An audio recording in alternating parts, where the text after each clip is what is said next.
একটা সুন্দর গ্রামে থাকত টুনটুনি নামের এক ছোট্ট পাখি। টুনটুনি খুব চঞ্চল, দুষ্টু আর মজার কথা বলত। তার একটা ছোট্ট বাসা ছিল আমগাছের ডালে।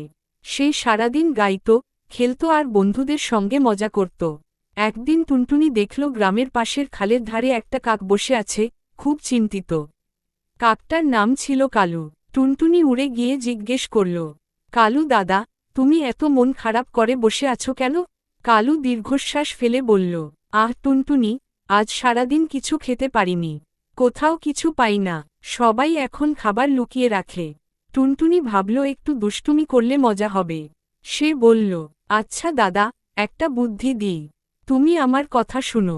তারপর টুনটুনি একটা চালাকি করল। সে একটা পাকা কলা নিয়ে এল আর গ্রামের মাঝখানে রেখে দিল। তারপর কাককে বলল, তুমি যাও, কলাটা নিয়ে খেয়ে ফেলো, কেউ দেখবে না। কালু কাক কলার দিকে উড়ে গেল। কিন্তু তখনই গ্রামের বিড়ালটা ওদিকে চলে এল। কাক ভয় পেয়ে আবার ফিরে এল।